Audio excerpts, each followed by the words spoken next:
like putting mercury in people's mouths. It's always giving off mercury vapor, which you inhale, you swallow it. I mean, we've had people who, literally came to their appointment in a wheelchair or in a walker, like they had no strength. The next day, they're walking in. You're kidding me. I'm not. I've seen people who they can't walk because they have knee pain. We take a tooth out. And I mean, this sounds crazy, but their knee pain goes away the second the tooth comes out. Remember one lady, I believe it was 10 or 11 different dissimilar metals in her jaws. So she had a handful of implants placed. I took the implant out and literally, as the metal lost contact with her bone, her eyes went wide open. And I was like, hey, are you okay? And she's like, I can see. And I'm like, what do you mean? She's like I can see the dots on the ceiling. And I'm like, am I getting punked here? This is so crazy,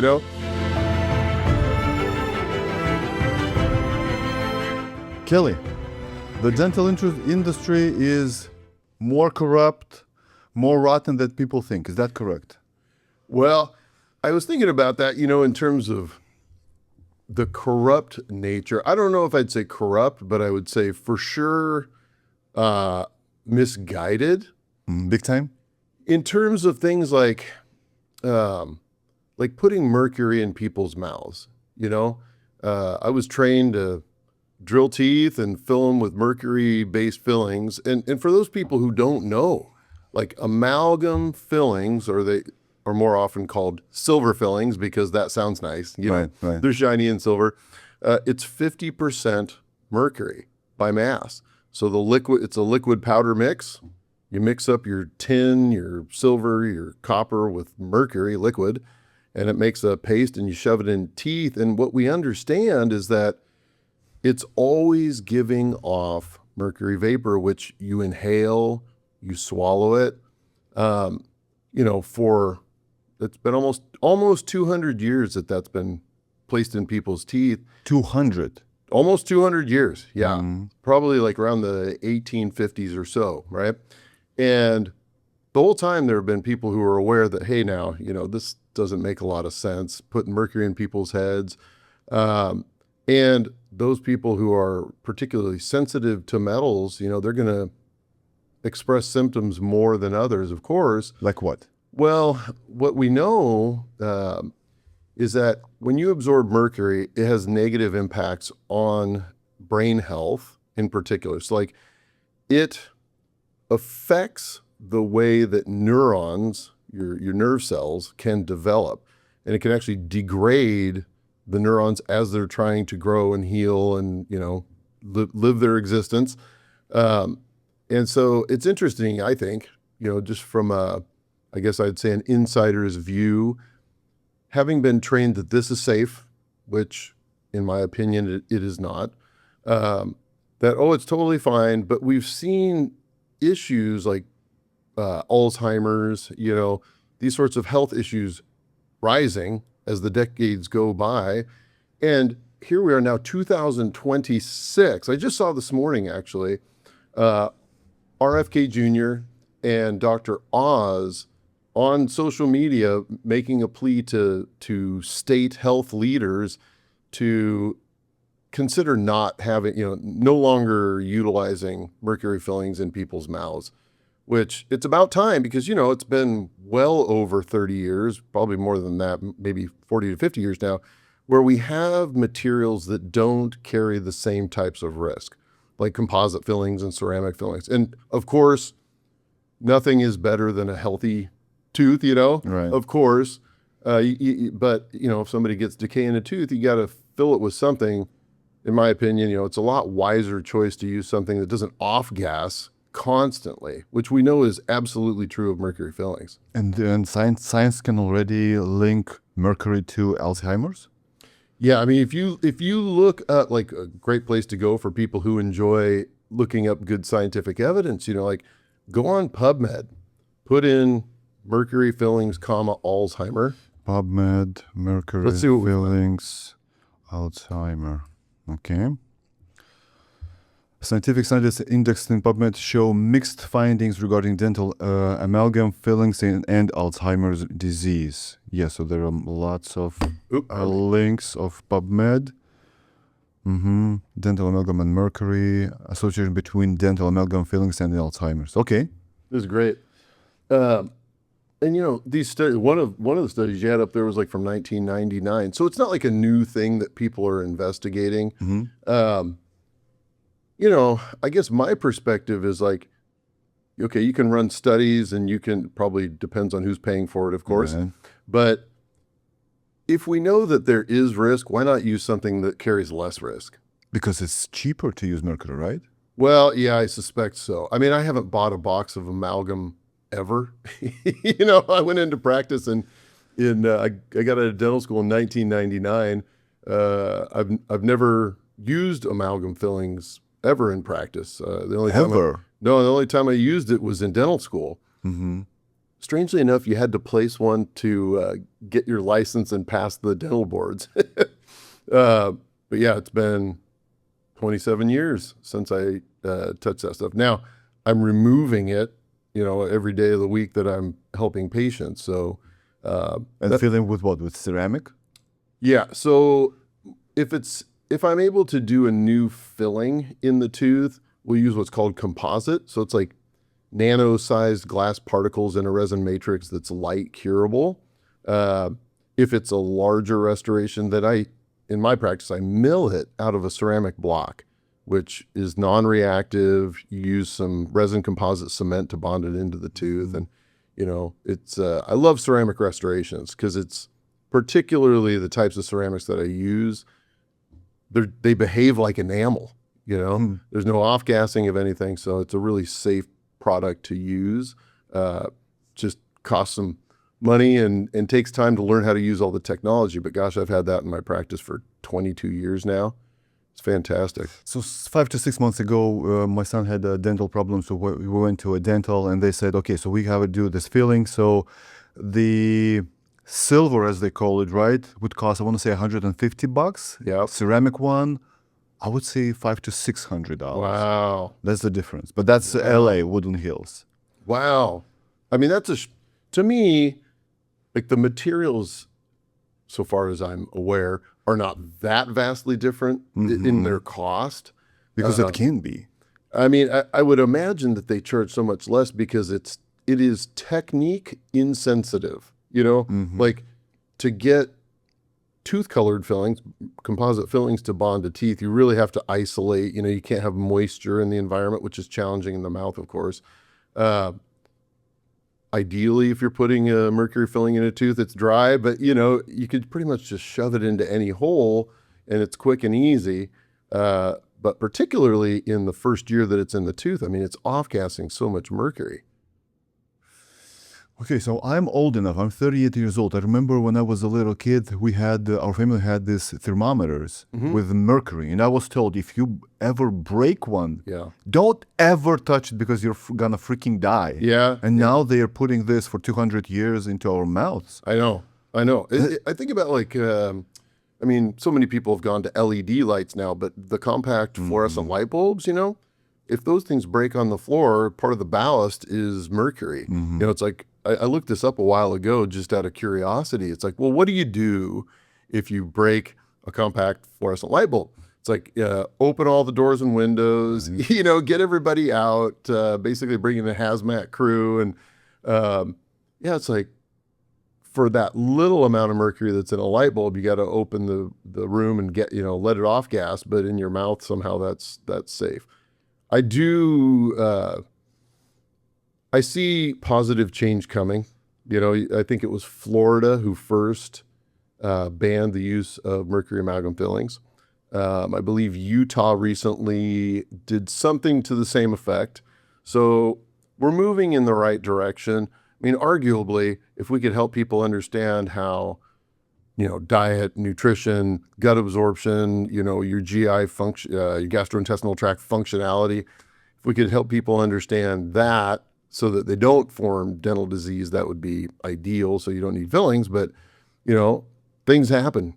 Accidents happen. You know, people chip teeth. They, you know, life occurs and accidents happen. And sometimes you need materials to restore teeth. Better to use something that is as non-toxic or minimally toxic as possible. Okay, so you're saying Utah and Florida banning it, but RFK Jr. being the head of HHS, he can't ban it nationwide? That I don't know. I'm not highly knowledgeable into the politics of it all. But he's the cream of the crop, right? He's the top of the top. And I know that he can't ban it. Yeah, I don't know that he can countrywide. But like, as I mentioned, I mean, he's on social media as of today, saying like, hey, let's encouraging states to ban this stuff. Because it must, well, that would make sense, right? So each state has their own dental board that determines who, what is okay to use in your state or to be licensed to practice in your state. So hopefully people will listen, we'll see. Let's go with the root canals. Yes. The biggest conspiracy I want to say is with the root canals, and you can't touch them, right? Because they're linked to our brain somehow. Yeah, this is such a it's the topic that I spend the most time talking with patients about. So, is there a place for a root canal? Well, let's start there. And I would say, absolutely. Like let's say a 10-year-old is skateboarding and they have an accident and they whack their front tooth. It's not appropriate to take that tooth out and then put an implant in for a 10-year-old. So you might, in that instance, it would be helpful to save the tooth, keep the bone where it is, But all that being said, most people getting root canals, and maybe we'll go down this path to talk about like why are so many, like literally millions, why are millions of root canals done per year in America alone, I'll definitely get to that topic, but we want to consider, what does it mean when you're having a root canal performed? So let's say a tooth hurts, for whatever reason. It had a big cavity, or you just had maybe you were well-intended and you went to get your mercury fillings out, they put new fillings in, now your tooth hurts. So the most common thing that we hear dentists saying is, oh, it looks like you need a root canal, and in quotes.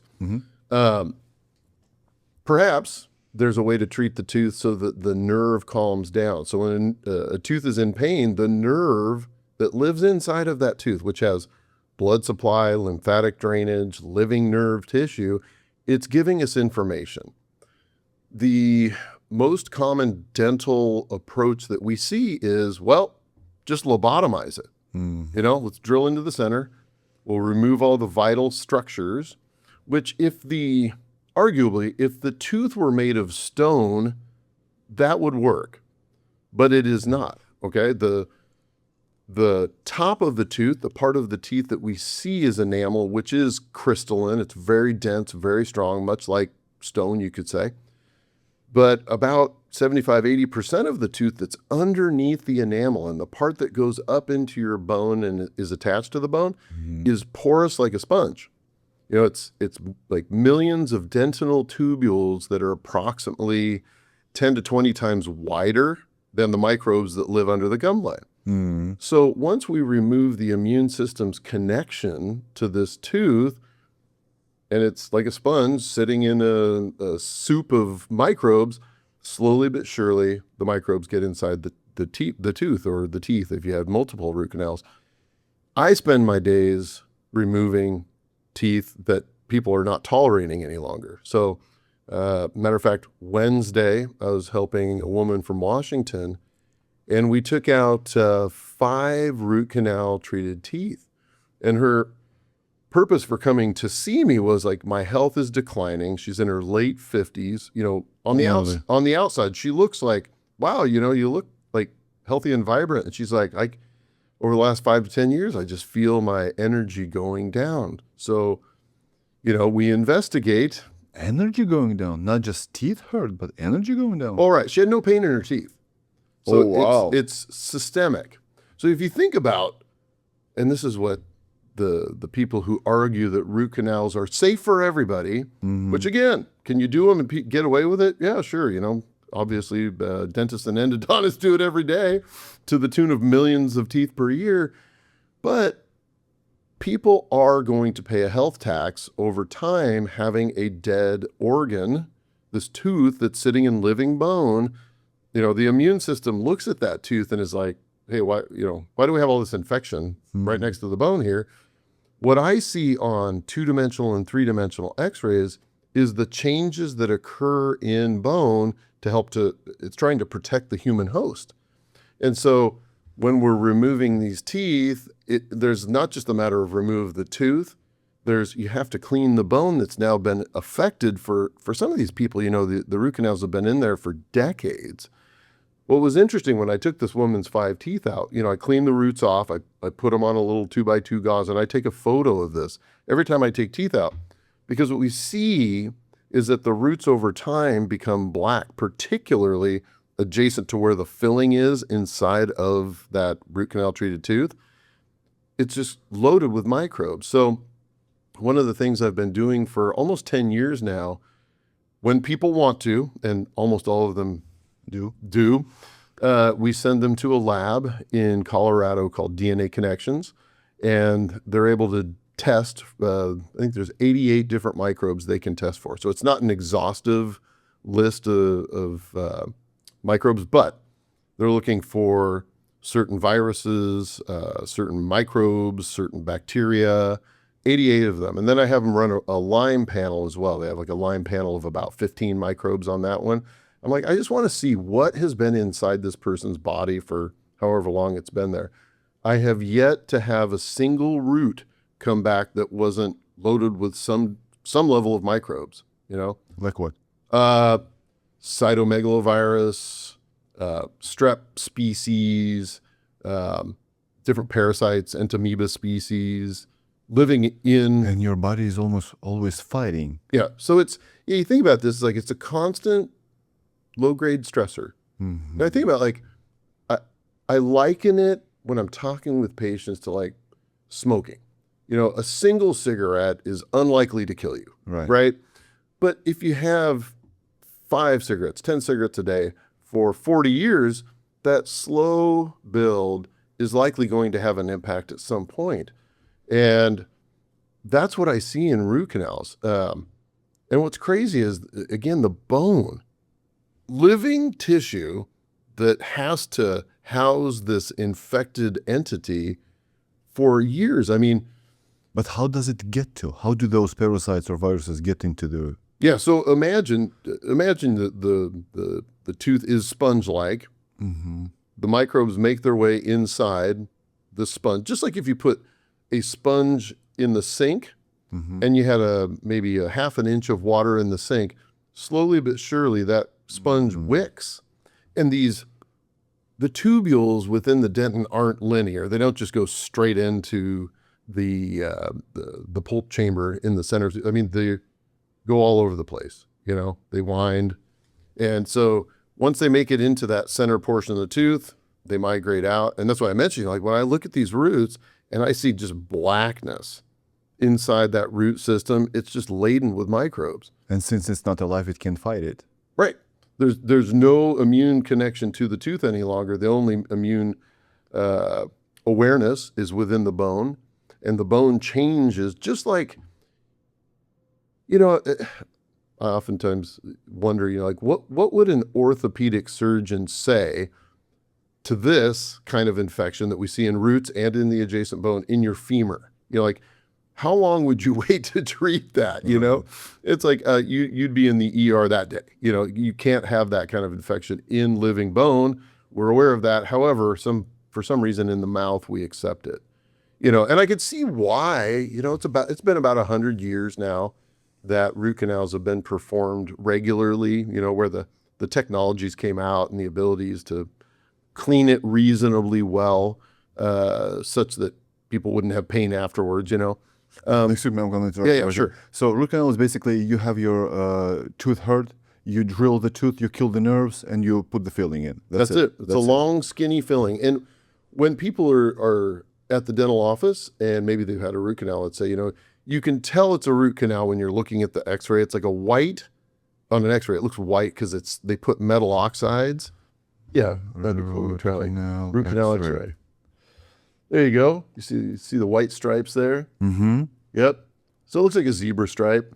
Classic example. Mm-hmm. Yeah, and notice, that's actually a great photo. Notice around the tip of the root, how it's darker, right? If you go down to the bottom of the image, yep, it's kind of dark around the tip of the root. And then the bone adjacent to that is more dense. It's like more white because the body's like, hey, all right, I'll give you this much room here. Like you can form an abscess, soft tissue, infected mass, but we're going to build up increased density to try to build a wall around it, trying to protect you. But every single day, your lymphatic drainage system has to offload that stuff, which, you know, anything that gets into your lymph system eventually gets into your cardiovascular system and your blood supply goes everywhere. So the argument from the dental folks who want to say that root canals are safe and healthy for everybody, it's just foolishness. It's like, did you not take anatomy and physiology and biochemistry and microbiology? Like, this would not be accepted in any form for any person anywhere. But yet we do it in the mouth, you know, just like how we are being taught to take out teeth and do nothing more than put gauze in their mouth and pray that a blood clot will form and heal the bone. We understand today that does not work. You know, it works from the perspective of eventually the gums close over, eventually the bone heals as well as it can, but in almost all instances, garbage is trapped inside that hole that, you know, it takes oftentimes months for the bone to mature, right? You imagine if, again, use the orthopedic analogy, would any orthopedic surgeon ever leave your leg open with a hole in your femur open to just heal by secondary intention? No, I mean, that you'd lose your license. And always pour it with food. Yeah. I mean, it's like, where do we eat? The mouth, right? I mean, from the second, it's funny actually, when I was first out of my residency, I was an associate dentist for this guy, and the office was directly across the street from a 7-Eleven. You know, and I can remember taking teeth out for people and say, look, you know, like, keep the gauze in here for, you know, an hour, let the blood clot set, don't eat anything, you know, wait straight for to 7-Eleven. Go straight to 7-Eleven, come out with a big gulp and a Snickers. And it's like, oh my gosh, no wonder. Yeah, we'll see you in a week, right? Exactly. And we wonder why things like dry sockets happen. But yeah, so like root canals, in my opinion, and in my experience, I mean, I'm talking, I have hundreds of DNA microbial reports on just the root, right? So to be clear to the listeners, when I send teeth in, I don't want false positives, because we know that the part of our tooth that sits in the mouth, of course, it's covered in microbes. Of course. I mean, we're biofilm from one end to the other. So I cut the tooth at the level where the bone attachment was, and I just send the part that was in the bone. Send that to the DNA lab. And then they'll tell me this is what was in this, you know, root. As far as their 88 microbe panel goes, you know, this is what we found in there. And, you know, some people ask like, well, what's the benefit to knowing that? Well, I think that most of these folks that I'm helping, I'm the last stop on their health train. You know, they saw their physician for a while. Maybe they suggested take these, you know, medications. They're like, well, I don't want to be taking medication the rest of my life. So they see the naturopath, they see the acupuncturist, that, you know, they see everybody else, maybe a functional nutritionist, which is helpful, of course. Like all these things are helpful. They're moving in the right direction. But they have this chronic infection. And again, it doesn't have to be root canals, but it's just one of the most common things I see.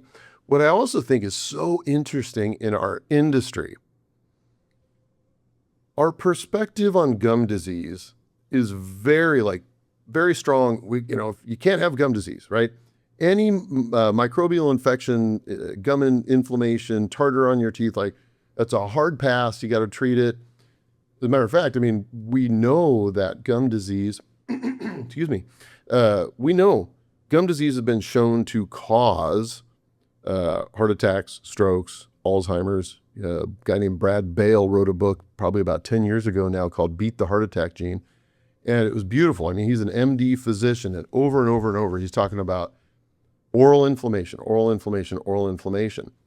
So the periodontal community, the people who are, their area of specialty is dealing with the tissues around teeth, gum and bone. Very hard stance, which I think is absolutely appropriate. We can't have inflammation. Chronic inflammation, it's going to cause disease. How is it that the same microbes getting inside your teeth through root canals and are now deep inside your jawbone is not of concern? I mean, it makes no sense to me at all. And I mean, I would argue, like, I've proven this, not just scientifically, as well as other researchers and clinicians, by the way. I mean, I'm not the first person to analyze this stuff. It's been going on for well over 30 to 40 years now, showing that the human body responds to chronic infection with inflammation. I mean, that's just what happens. And we know that chronic inflammation increases all health risks. And it drains our energy? Yeah. Because it costs you energy for your immune system to battle that every day. And of course, as we age, it has more, and just like the smoking example, it has more and more of an impact as we get older. So again, I'm not saying that never get a root canal. I think there are specific instances where it can be appropriate as a stopgap measure. A few years ago, one of my team members, actually, she's a hygienist. She had a tooth that was just bugging her. She had a filling place before she worked for me. It never felt right. And then it became very, very painful. And it was actually right before she was going on her honeymoon. So she's like, you know what? I'm going to get this root canal. I just want the tooth to be out of pain. And she understood that the next step after that is, I'll probably have to have it taken out and do a ceramic implant. And she waited about 3 years. And she had actually had her first child. It was before she was thinking about getting pregnant again. And she's like, why don't we update the x-rays, see how things are looking in there? And it's very fascinating, actually. Hers was an upper premolar. So her it's right below her maxillary sinus. Before her root canal was performed, there was already some inflammation in the maxillary sinus because there was infection there. So here she is, 3 years down the road, root canal's performed, tooth feels fine. The infection, or inflammation, I should say, in the maxillary sinus is now twice as large. But the tooth feels fine. She's like, okay, enough's enough. I want to reduce my risk for inflammation if I'm going to have another kid, take care of my health. So in fact, we took it out, replaced it with an implant, and it's doing great. Again, nothing beats a healthy tooth, but once it's dead or if it's in severe pain, you're going to have to take some sort of action. So, I wouldn't say that, like in my practice, do I talk about root canals with people, particularly folks who like, hey, I just went and saw this dentist, had all my Mercury out. Now I get these 3 teeth that are killing me. Well, let's talk about what a root canal is. What are the pros and cons? And if you choose that path, understand that at some point in your future, that tooth is going to come out. I think the longest, the tooth that had been in the longest with a root canal that I ever removed was my mother's. She had a root canal performed when she was 14 years old. I took it out when she was 81. 81. And it was the blackest. 67 years. 67 years. 67 years. And what was fascinating was 2 things, in my opinion. One was the roots were black. I mean, they were literally like the deepest brownish black color you can imagine, living in her bone. The other thing that was so fascinating was how much her bone had changed over those 6.5 decades. I mean, I had to clean probably 5+ millimeters beyond where the roots were to actually get healthy blood flow back into that space. I mean, it was a real shock. So much so, like I was cleaning around her nerve, and it was just quite an endeavor. Thankfully, it all healed well. She now has a ceramic implant there and is very happy. So yeah, they're a major health risk. The other things that I would share with people is something I have learned by doing this over 27 years now is that when people want to have chronic infection removed from their mouths, my experience has shown me that the best way to do it, if you want to feel healthy, is that you remove everything that is infected in one visit. So most of like this week, the 5 patients I saw this week we worked with an anesthesiologist for this, because it'd be a lot to ask people like, hey, could you hold your mouth open for 10 hours, Literally 10 hours. Yeah. So Wednesday, we only saw one person, and she was asleep for almost 10 hours. Yeah, it was just about 9 hours, 45 minutes. Full body anesthesia. Yeah, so she's IV sedation. She's asleep. We use a little bite prop to help keep her mouth open. But the nice thing is, like, all her musculature is relaxed. We're able to, provide antibiotics IV as I'm taking things out that we know is getting into the bloodstream and going throughout the body. That's insane. Yeah. And so this is the gal where we took out 5 teeth. She had 4 cavitations, so all of her wisdom teeth sites were severely infected. I mean, literally, as I removed the bone and pulled this chunk of bone out of where her wisdom tooth used to be, it's like black goop. It looks like tar inside of her bone. Yeah, she had a lot going on. Multiple, like probably 6 different kinds of metals in her mouth. How old was she? She is 59. Yeah. So not that old. Not that, yeah, I know. Right? The older I get, I'm like, oh, it's not old, very young. Yeah, and she felt amazing. I saw her yesterday for her post-surgery visit. We do all sorts of supportive therapies leading up to the surgical visit and restorative visit, and then the day after as well. So most of the people fly to see us, or maybe drive a distance. So they come in, stay at hotels. We take great care of them before and after, and she felt amazing, tired, of course, right? Because she had a lot of anesthesia, but, in terms of like her mouth, she felt amazingly well. And you've performed the surgery on your own for 10 hours? I mean, with the help, but 10 hours nonstop. Right, yeah. So you don't eat, you just take a sip of water and that's it? And a handful of nuts, 10 hours? Yeah. Fully concentrated? Yeah. How? Yeah. How is that possible? I can't work for 10 hours. I can't edit videos for 10 hours straight. It's one thing at a time, So when I am helping people like this, some days prior, I'm sitting down and I'm doing the surgery in my mind. Okay. And I'm pulling up all of my records, photographs, and I'm building a checklist. So it's like, okay, we start, this is first, then this is and we go through and we check everything off.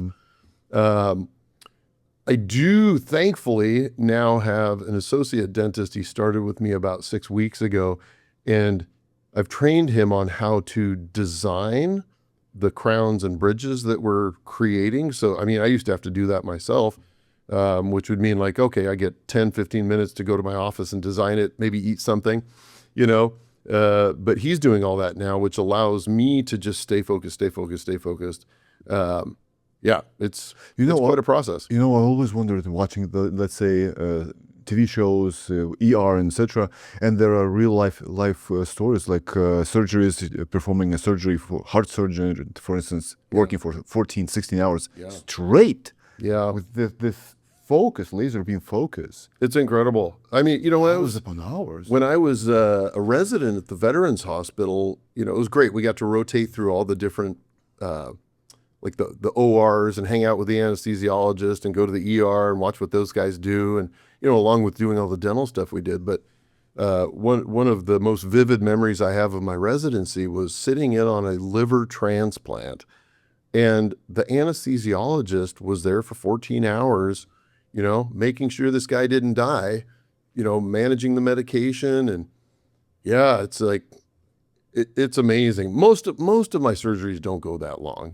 Typically an 8-hour visit that's generally about the longer version. Most people are asleep anywhere from 3 to 6 hours, depending, on what they're having done. Yesterday, we actually had one gal, she just hates dentistry, having dentistry done. So she went who likes? She went to sleep for one tooth coming out. I'm like, that's fair, if you want to take a nap for 45 minutes, great. You mean anesthesia? Yeah, she had For IV sedation for one tooth. And it's like, hey, if that helps you feel better and you're more comfortable, by all means, we can help you. But that's kind of like examples of the third standard deviation of what we do, But back to my point of like, get everything out at once. Mm-hmm. So some people might ask like, hey, I'm cool having my metals removed while I'm awake, but I really don't want to be awake for you cleaning out my jawbone where I have cavitations.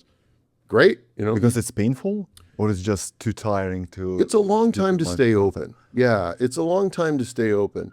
And particularly when, for me, the upper wisdom teeth sites, they're tricky to visualize. The lower ones, as the surgeon doing those things, I can look straight in the hole, the lowers. The uppers, it's upside down. So it just takes patience. You got to go to Australia to do this. Yeah, exactly. I have to get a license in Australia. But yeah, so the point being, like, get all the infection out. Where I believe in my journey of helping people, where I think I was missing the mark for a few years, maybe 10 years ago, was like somebody come in, they got 6 root canals, let's say, and they're like, I want these things out. And we might say, well, okay, we can take out this side here, and then, a month later, take out this side. The problem is you're taking out 2 teeth. You're initiating an injury in bone. You're asking it to heal. It has new blood flow. But the other infected stuff, whether it be jawbone cavitations, whether it be root canals, whether it be gum disease, it's all populating the bloodstream. So where I've seen, like, dare I say, miracles happen are people who, probably about 4 years ago was when I decided, like, look, if we're going to do this, let's do it right. Let's remove all of the infection at once. You'll be asleep for it. I mean, we've had people who, literally came to their appointment in a wheelchair or in a walker, like they had no strength. The next day, they're walking in. You're kidding me. I'm not. I mean, it's... And those were not 80-year-olds, 90-year-olds, handicapped people? No, these are like people in their 50s, 60s, sometimes 40s, but... They're literally drained of energy because of their teeth? Yeah. I've seen people who, like, they can't walk because they have knee pain. We take a tooth out. And I mean, this sounds crazy, but their knee pain goes away the second the tooth comes out. I remember one lady, I've reposted her story a few times on my Instagram because it was such a shock for me. I don't say that like meaning a pun, but she had, I believe it was 10 or 11 different dissimilar metals in her jaws. So she had a handful of implants placed. Every new implant was done by a different dentist or surgeon, so it's a different style, so it's a different alloy, which, the more dissimilar metals that you put into the soup of saliva, it adds up. It's a galvanistic, energetic reaction. And in her specific case, I remember she reached out to my team on a Friday. She said she had lost her job, because, like, she was a surgical nurse. She could no longer work. She lost the use of her right arm. Her shoulder hurt so bad. Her vision had gone blurry. She couldn't see. And she called my office on a Friday. I remember I was in Arizona at a class, and she said, I'm thinking of taking my own life. I can't do this anymore.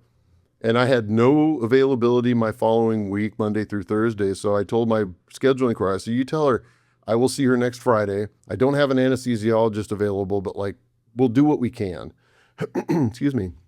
And man, it was crazy. I asked her, which was the most recent implant that you had placed? And she showed me.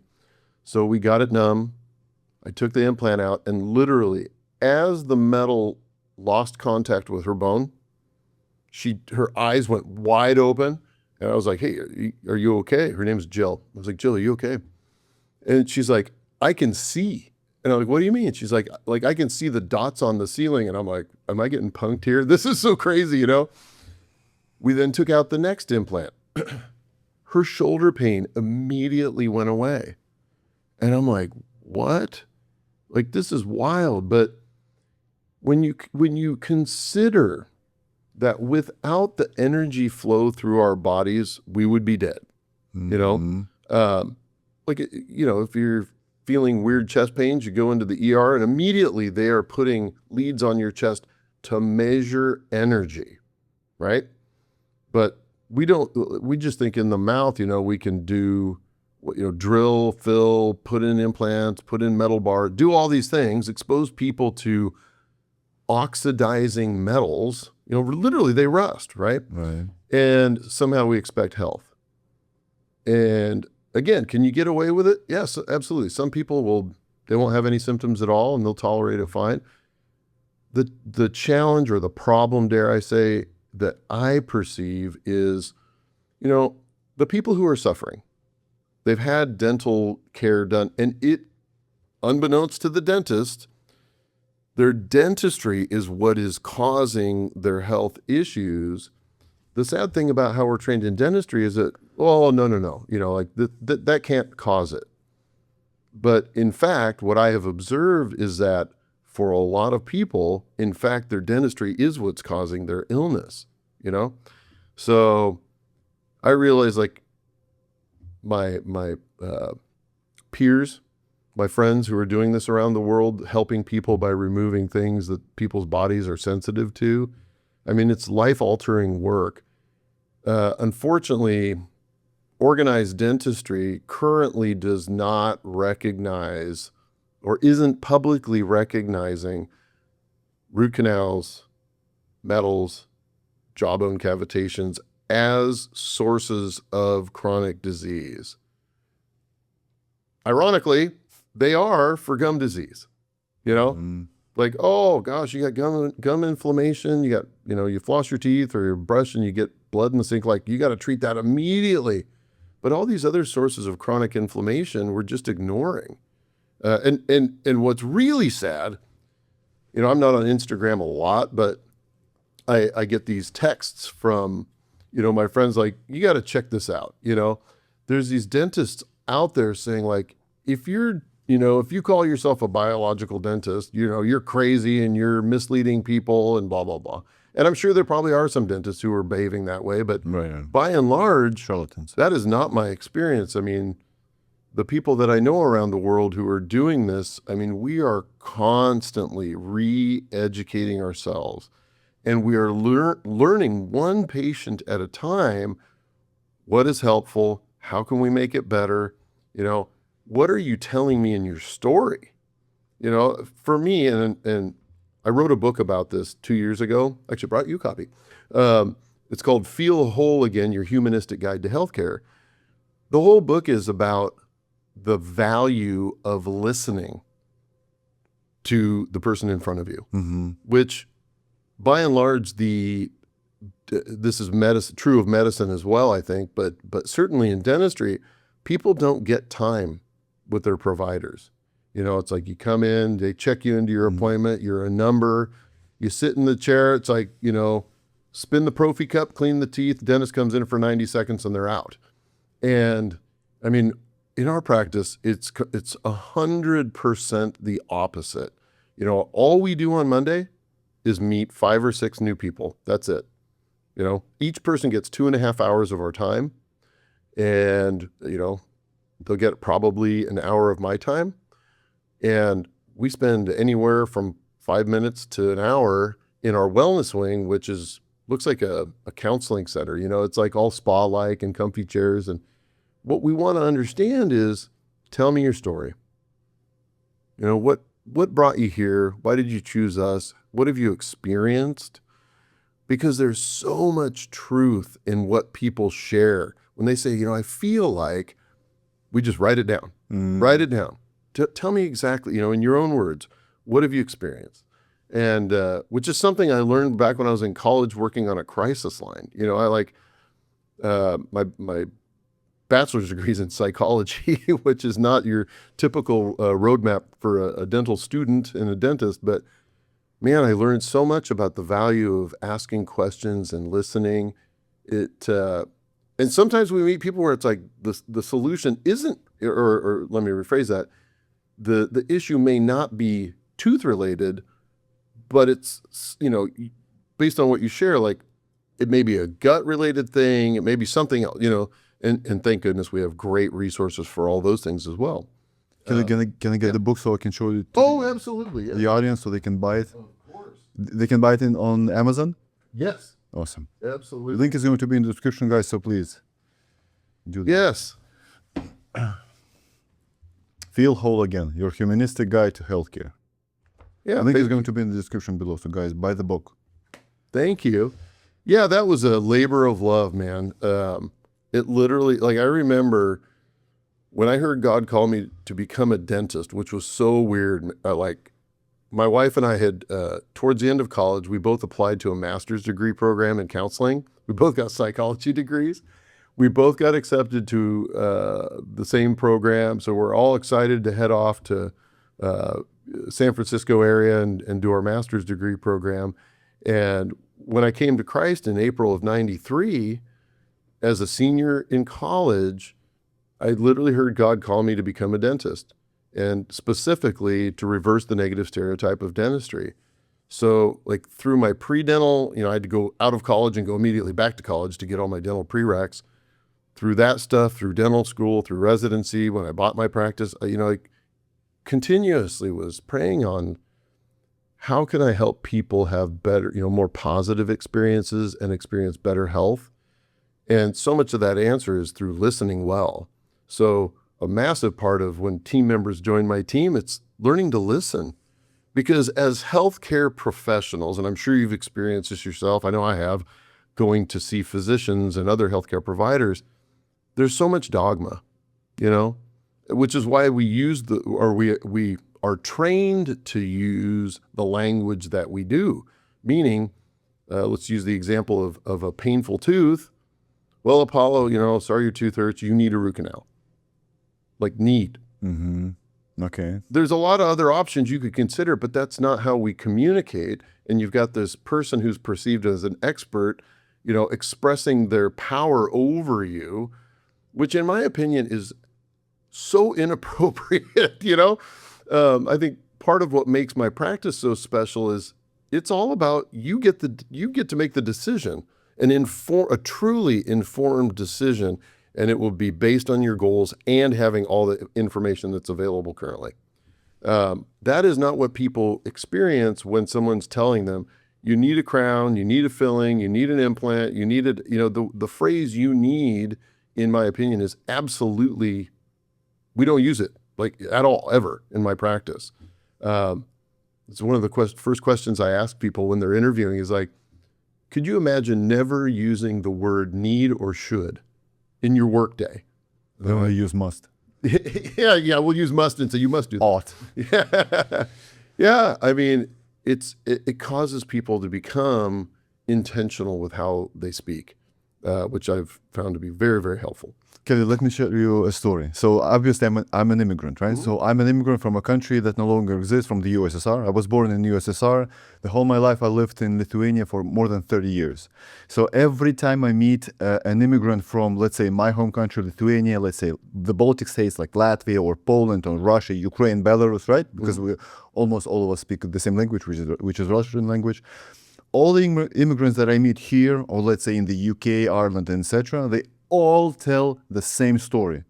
The dentists in the Western Hemisphere, US, UK, horrible. All of us, when we go on vacation to our home country, we do all the stuff with our teeth over here in our home countries. Yeah. How come? Well, that's a good question. I would imagine that one is cost. I think that, and this is just U.S., not Canada. I know Canada's like, cost of... Even more expensive. Yeah, and I wouldn't say that, meaning going to the dentist, I don't know that it's necessarily that much more expensive than the U.S.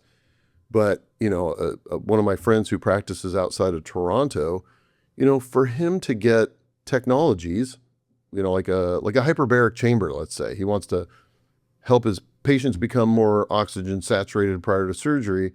It's already expensive for us. I've got technologies, my 3D cone beam scanner that helps me create three-dimensional views of people's head.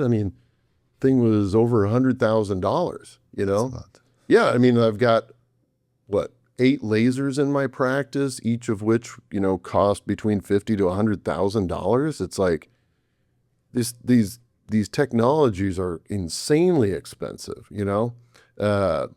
my software and hardware that helps us make crowns in a single visit, that's $130,000. No way. Oh yeah.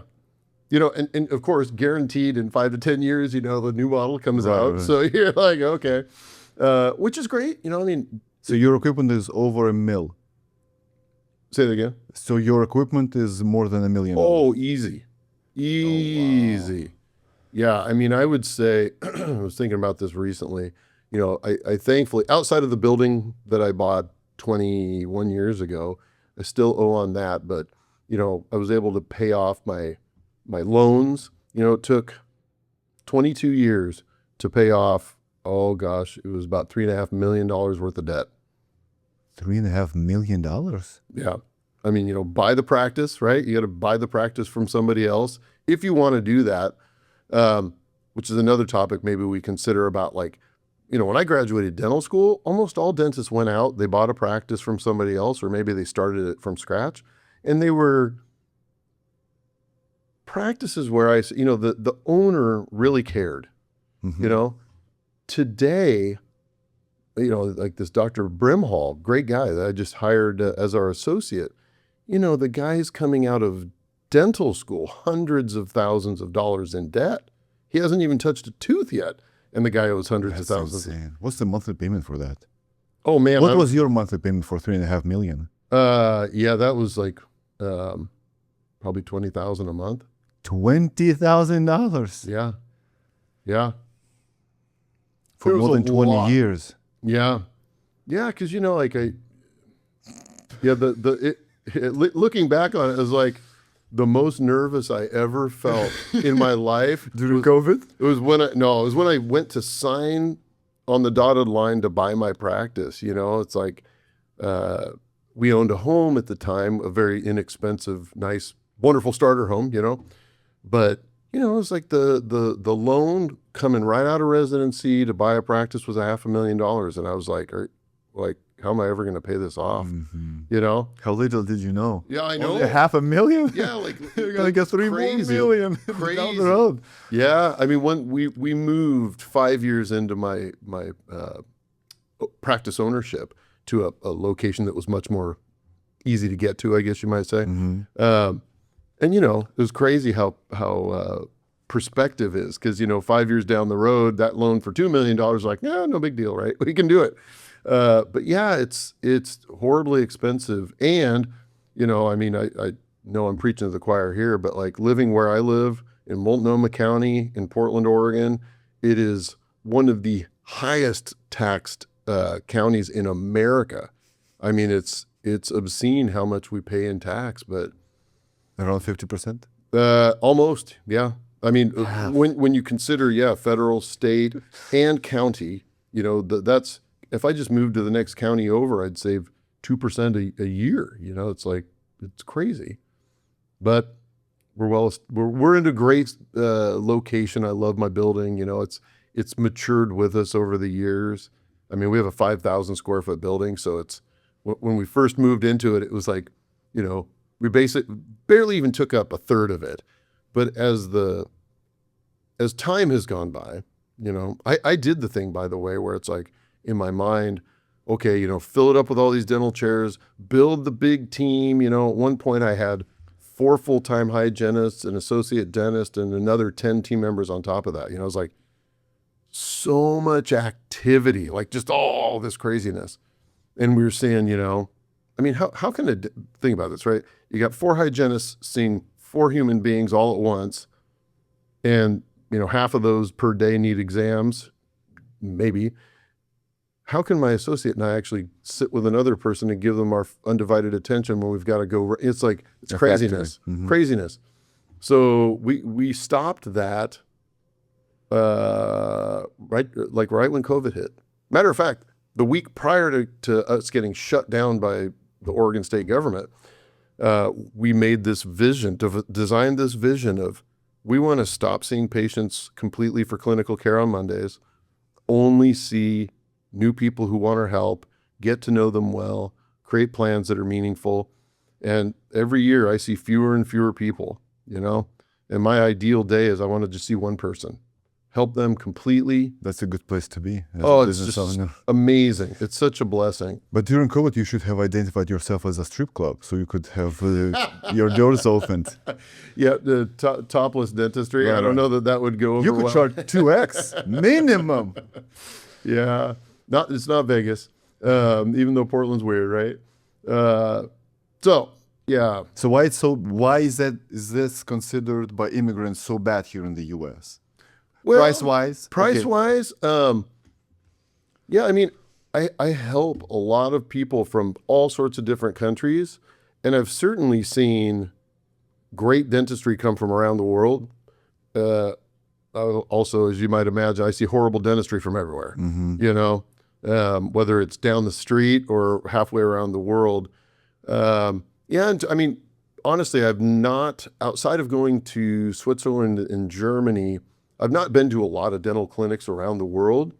What I've seen in Switzerland and Germany is, you know, amazing. I mean, that's the standard that I'm aiming to reflect.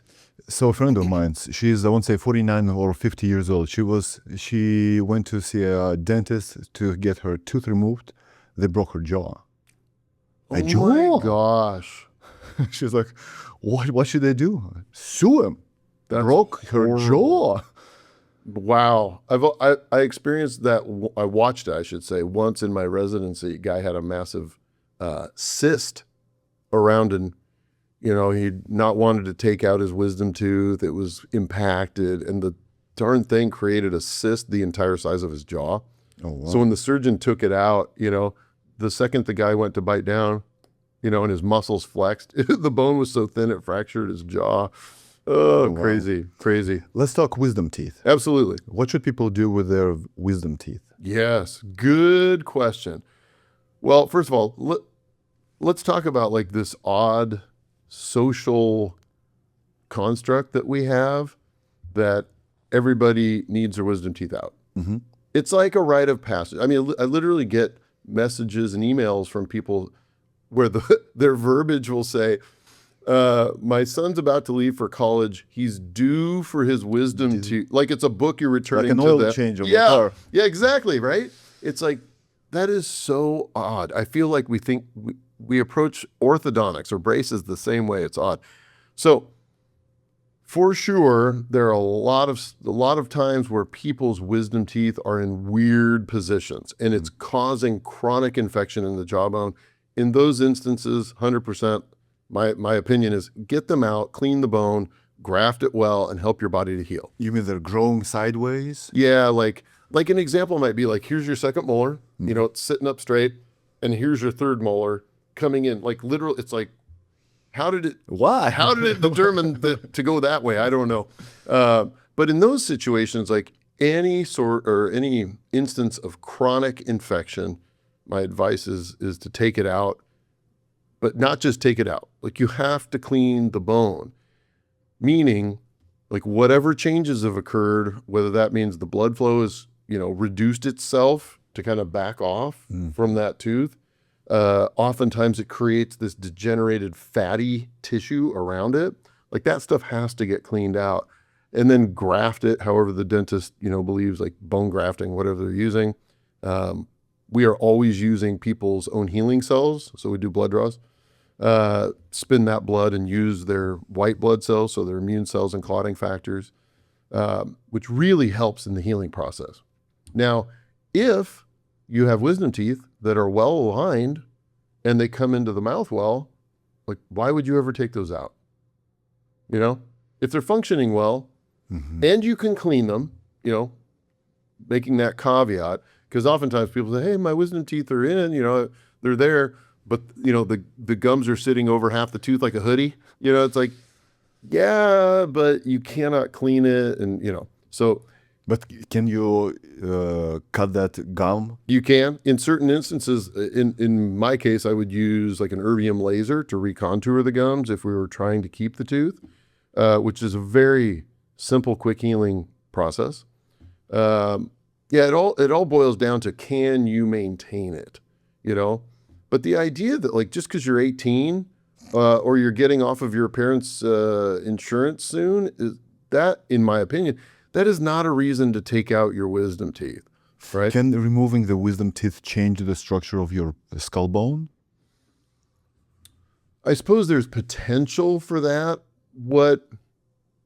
Because let's say you take out those that are over there, the farthest from the center. So they possibly can change in the future, let's say in 2, 3, 4 decades. What I think I see more often than anything is people perceiving that in their late teens, early 20s, you know, like my wisdom teeth were coming in, whether they made it in or whether they T-boned the back of the second molar, you know, and they pushed my teeth, which scientifically we understand that doesn't really happen, but jaw changes do occur over time. Mm-hmm. So whether the removal of the wisdom teeth impacts that, I can't say for sure.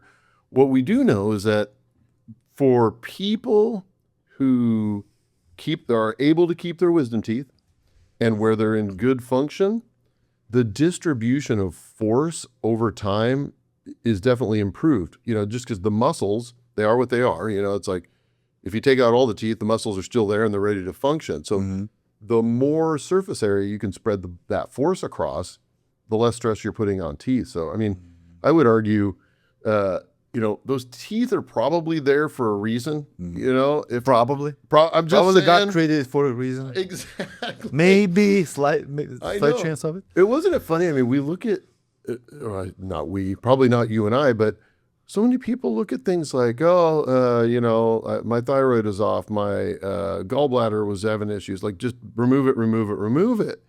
Hey guys, you got those 2 nipples. Yeah, You don't have the use for it, so maybe you should remove those. take them off. You know, yeah, just it's so weird.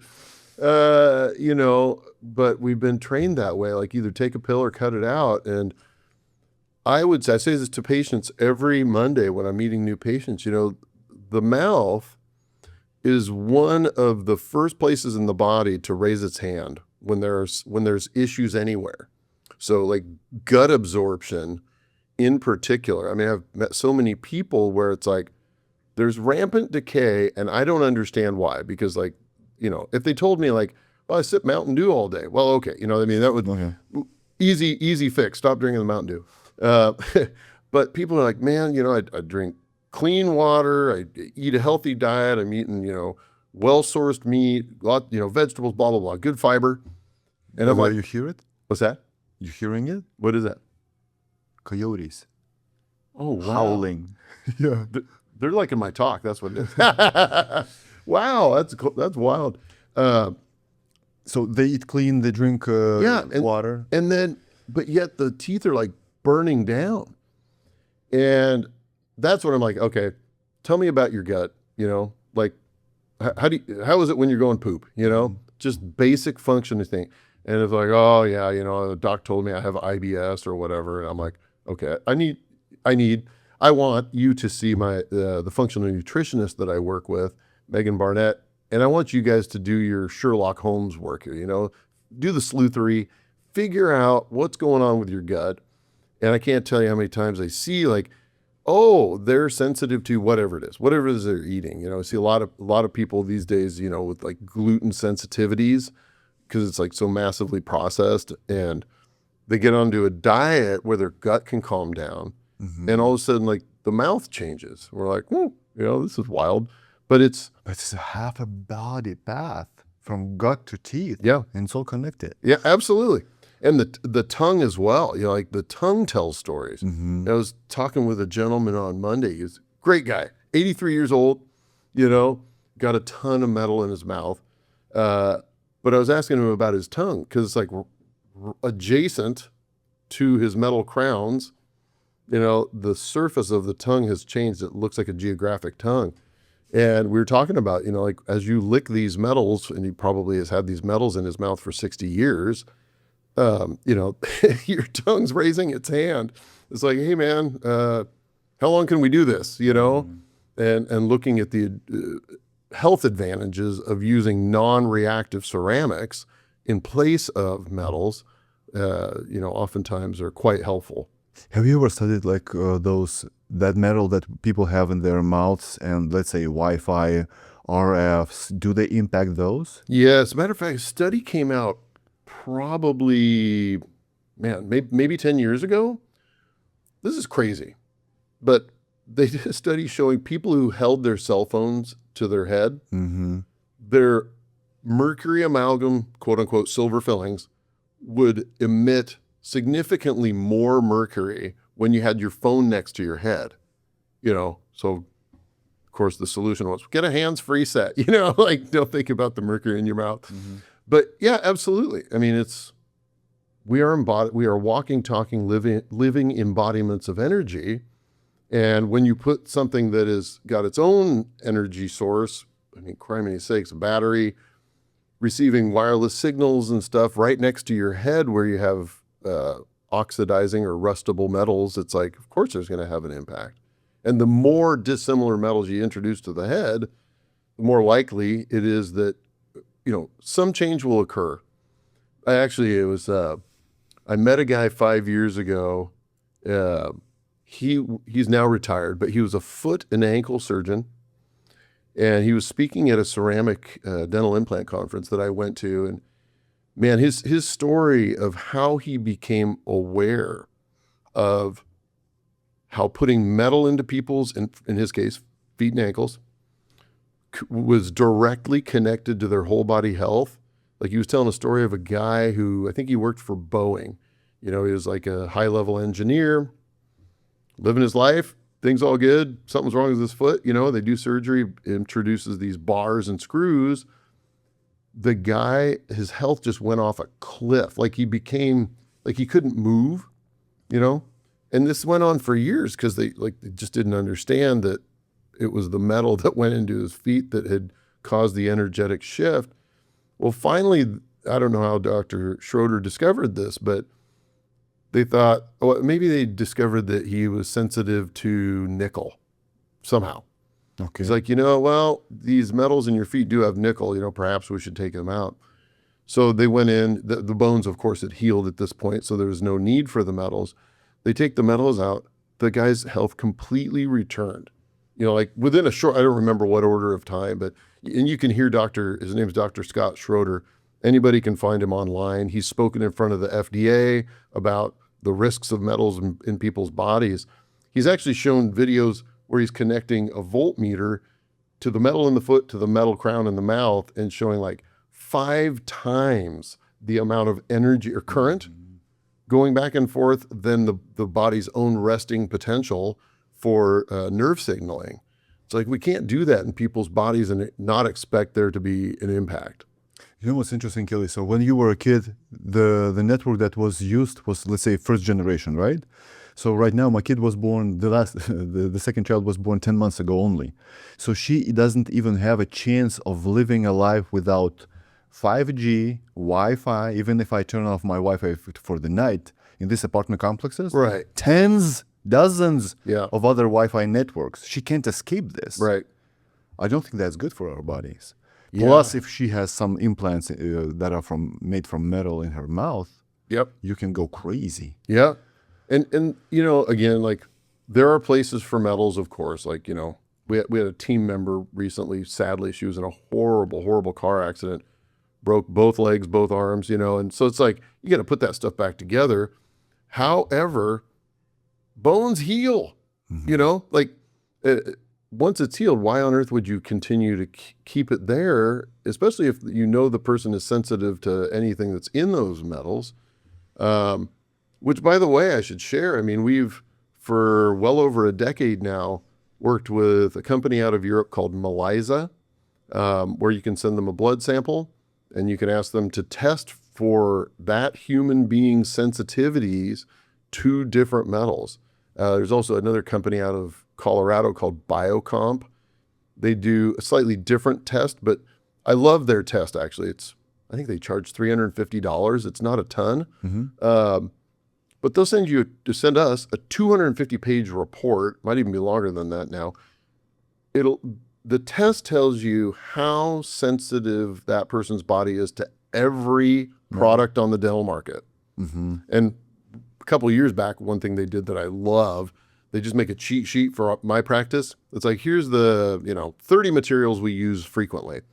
And, I can just at one glance tell like, okay, of the composites we have, of the ceramics we have, of the implants we have, all these things, how sensitive is this person's body to all of these substances?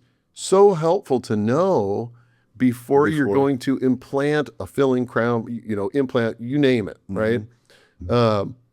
Just think about how many kids go to the orthodontist, they put all these metal wires and brackets, and if you are sensitive to nickel, it's going to, your gums are going to blow up, your lips are going to be inflamed. It's like, and of course, oral mucosa is perhaps the most absorbent surface of the body, right? Why do people throw nitroglycerin under the tongue when they're having chest pain? Because it, or a diabetic who's having, a hypoglycemic, squirt some syrup or honey or whatever under your tongue, just sucks it up immediately. The mouth absorbs everything we put in it, right? Okay, so speaking of mouth microbiome, Listerine is not good for our bodies at all? I would not. I wouldn't put that in my mouth ever. I mean, that is. It started off as a floor cleaner. It's like, why? It is so disruptive. I mean, we've lived through this age of. I remember when I got out of dental school, it was the idea around karyology, meaning the how and why cavities form, was really focused at the time about this germ theory of we got to kill everything, this is not a joke. I'm not exaggerating. There was a point in time where we thought it was helpful. Like, let's swab the mouth with betadine, and what is that? An iodine based, like the surgical scrub they use. Okay. It's like brown. It's disgusting. Yeah. Tastes horrible. What we now appreciate is that it's not about killing all the microbes. It's about facilitating a healthy oral microbiome. And we were talking earlier about, the gastrointestinal tract from the mouth to the other end. It's supposed to be coated in microbes, a very complex array and community of microbes, not attacking it with an atom bomb like, Listerine, Scope, Crest, Pro Health. Oh, stuff's horrible. I know when I was first getting trained back in 2004 on doing this protocol called LANAP.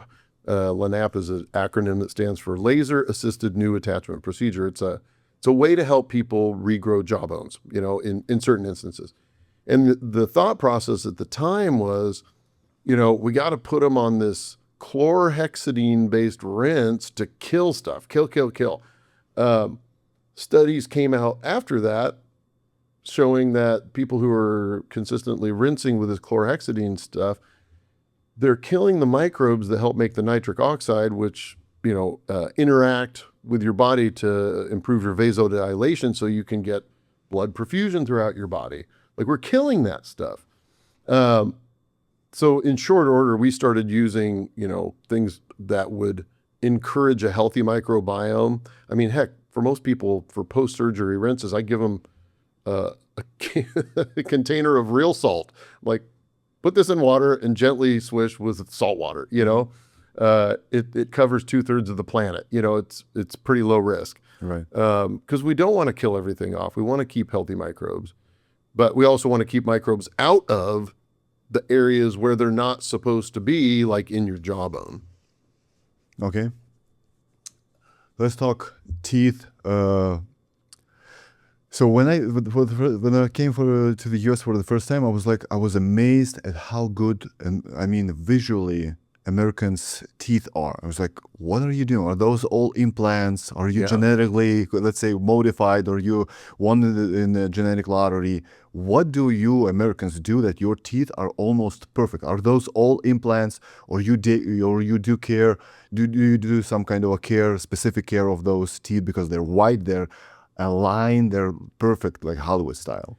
Yeah, I think that for a lot of people, not everybody, of course, but for a lot of people, it goes back to this whole socialized notion that every kid needs, like, it's almost socially unacceptable not to get braces when you're in middle school. You know what I mean? Mm-hmm. Of course, you don't see, you don't see it like you used to when I was a kid in the early 80s, you know. Then it was all metal, right? If you had braces, everybody knew. These days, people do Invisalign and things that you don't necessarily see. But I think in America, there's this, you know, visually acceptable culture. You know, like, oh my gosh, like if you have a tooth that's crooked, like that's somehow socially unacceptable. Um, I mean, of course, because of the nature of my practice, I don't see children. I see adults, more often than not, adults whose health is suffering. I meet people every week where, you know, their teeth are crooked, their jaws are misaligned, and they went through braces. And I'm like, what purpose did that serve? Not even that. I was helping a guy earlier this week, actually, where, you know, his teeth were crowded as a kid. So the orthodontist's idea was, let's remove one set of premolars because the teeth were crowded so that we can space things out. Of course, because they did that then, you know, and they held his upper jaw back physically using a set of headgear, the upper jaw could not grow in the way that it was supposed to through those early teen years where, you know, especially as boys, like we're just exploding in growth. So that has the consequence then of his nasal septum becomes, you know, shrunken down. He can't breathe through his nose effectively. His tongue's, you know, too far back. He snores. He's got sleep apnea. You know, it's like all these health consequences of trying to make his smile look a certain way. And it's like, man, again, I'm not against orthodontics. I think it's a wonderful thing for a lot of people. However, my thought on it is like, why are we not waiting until skeletal growth is completed, which might be 20 to 25, let's say? You know, like the jaw's not trying to move anymore, or at least to the greater extent. Like, straighten things out then. It's in my mind, it's like, why would you ever build a house on, you know, a landslide? Like the foundation's moving here. That makes no sense. But that's the socially accepted norm, you know. So a lot of Americans, they use implants? I think, well, that is a growing part of dentistry. I think a lot of people do, probably especially in SoCal, you know, like really making the bright white smile. Veneers. Wow. Yeah, veneers, crowns. I mean, I've met a lot of young people, sadly, who actually I wrote about one of these patients in my book. She had moved to the States from Australia. Wanted a straight smile. Like, she had a gorgeous smile to begin with, absolutely gorgeous.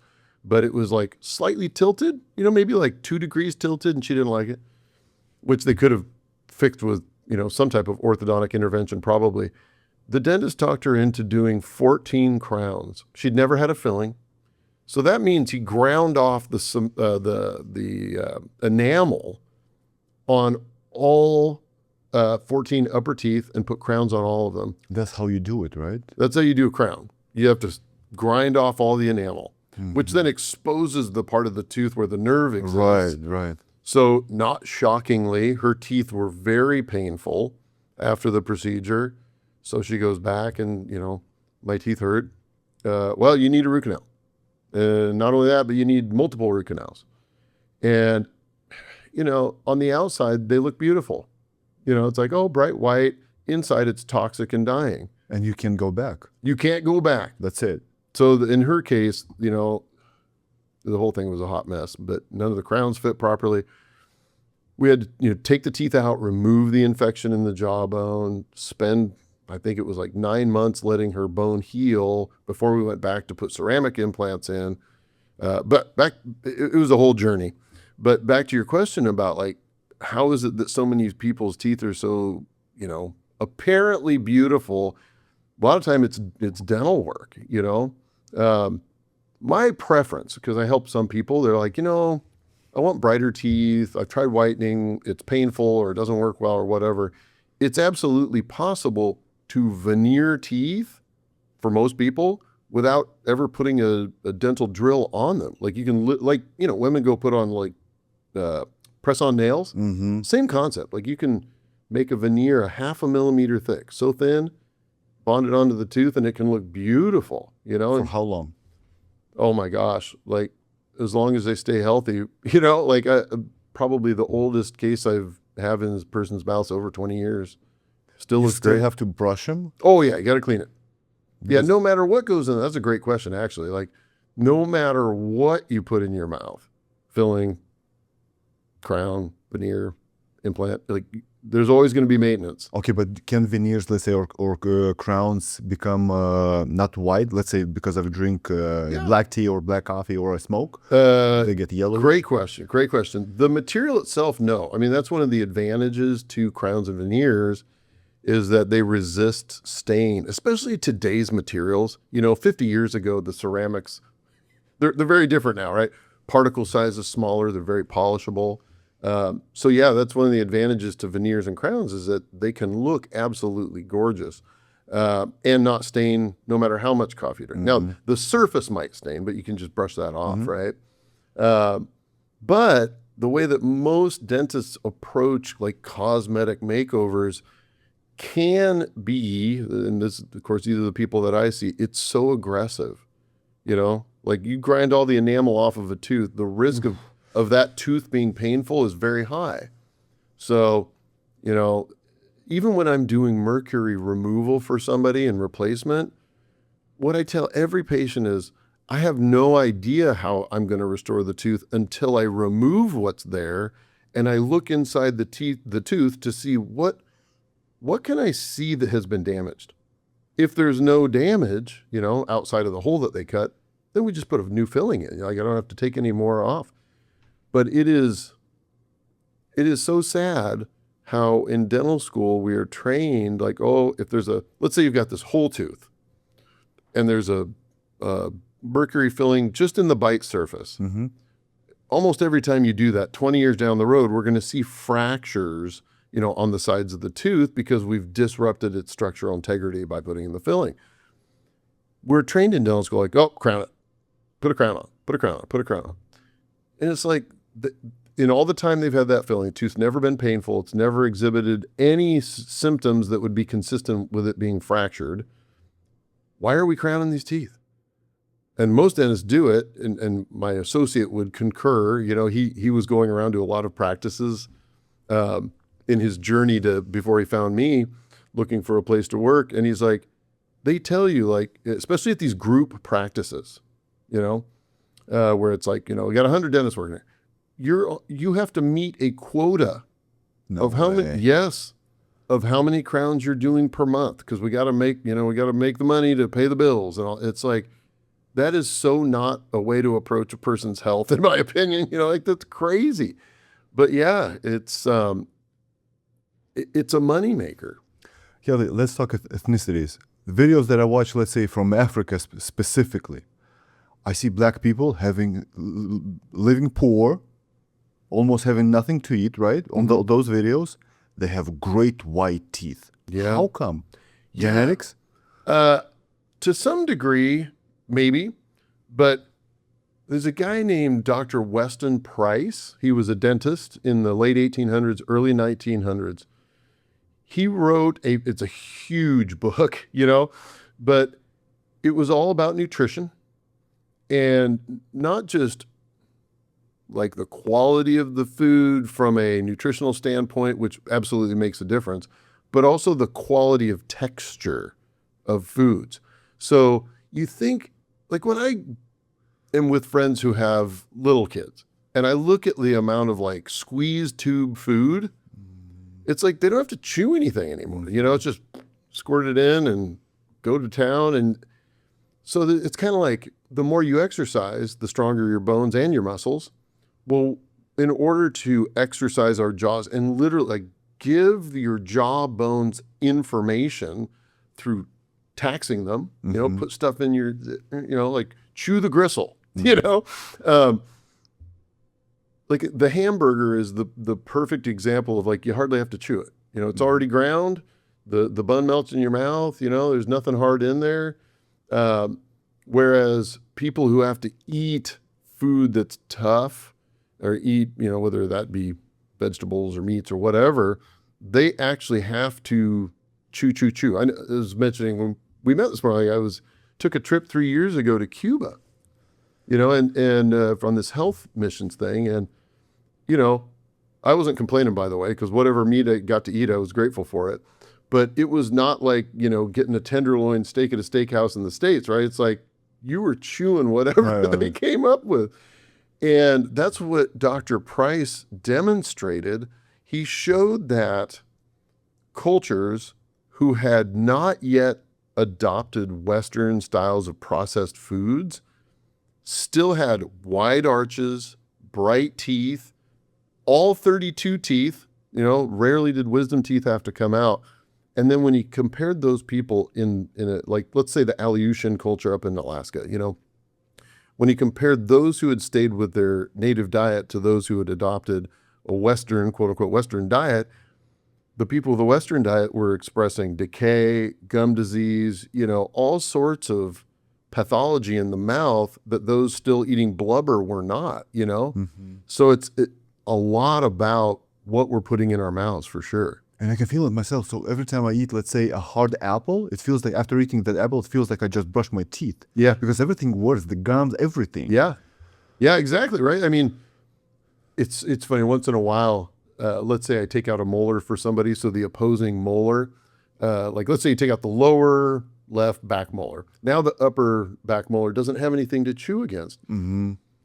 When those people come in, even though they're brushing their teeth, like that tooth is always covered in plaque because it's not experiencing the friction of day-to-day eating. Mm-hmm. So yeah, it's eating whole foods. It's just the simplest thing in the world, but even our grocery stores are built to sell you processed stuff, Protein shakes. Yeah. It's like, take real food and chew it. It's so simple, but it does, does it take more planning and time? Absolutely. Absolutely. Okay. So can you say that there are some ethnicities that have good teeth on genetics level? Let's say Asians or blacks or... It's hard for me to say this is just from a clinical observation standpoint. Right. I have noticed over my 27 years of helping people that I've noticed more people from Asian cultures having higher risk for gum disease. At least that's what I've seen. Whether that's genetics or whether that reflects dietary commonalities, I don't know. I can't say for sure. That's a really good question. Because of the habits of what they eat. Let's say Asians said they don't tolerate, let's say, dairy, right? Maybe that's the potentially. Mm-hmm. Yeah, I would wonder, like, if your diet consisted more of fish, rice, vegetables, I would be wondering, like, where would you get the vitamin K2 in that diet that we now understand really helps calcium stay in bones, which it's funny, that I was mentioning Dr. Weston Price, like even going back 100 years to his studies. I mean, he was the lead researcher for the American Dental Association for a period of time. Unfortunately, when he started presenting data that were showing root canals to present systemic health risks, he no longer was they literally have pushed all that data aside. Which, by the way, I got to mention this to the listeners. Nobody's ever shown that, nobody has ever disproven that root canals cause disease. They've just discredited it, which is different. Even on the American Association of Endodontists websites, there's a video that I show when I go out across the country and do my toxic tooth tour. I'm like, I want you to listen to their language, because they're not saying that it's, when we say, look, absolutely, chronic infection through a root canal can cause disease. I mean, I would say I've proven that is true just in watching people heal. And you look at their blood work and it heals. It improves.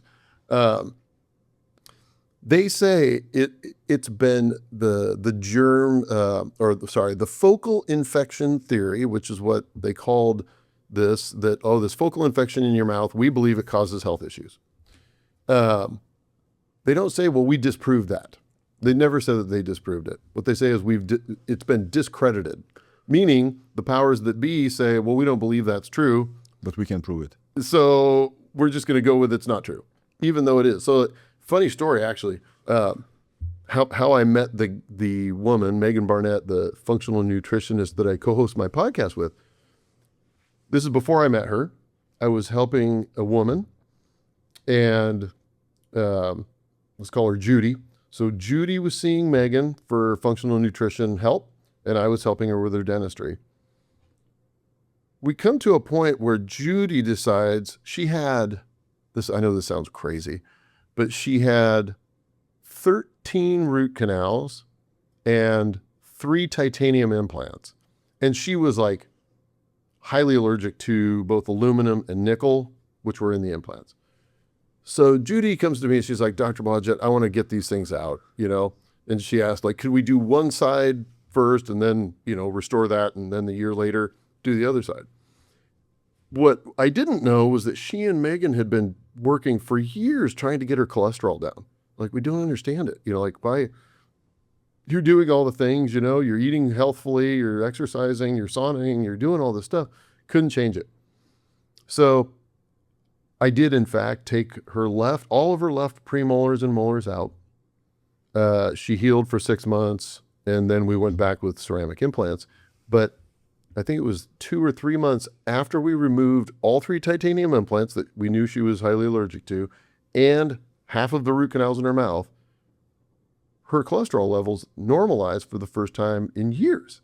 And that's when Megan was like, wait a minute, who did this for you? Because cholesterol depends on stress. Is that correct? Right. Yeah. I mean, it's a sign that the body is trying to heal something. I mean, you have to have cholesterol, right? It's not a healthy thing to go and just take statins for the fun of it, which arguably, a lot of people are chronically on them with no thought at all of what might be consistently triggering the inflammatory response in your body from the mouth. I mean, it is nuts when you think about, you could go to some of the best healthcare providers in the world, and it still to this day is not asking about your past dental experiences and what has been done in your mouth rarely factors into it. I mean, we're seeing some changes for sure. Like, I'm going to speak at the Eudaimonia conference in November down in Florida.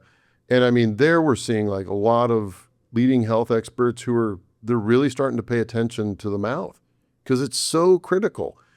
You may find out it's not contributing, and that would be okay too, but at least we would have looked and considered it, Let's talk tooth and mouth hygiene.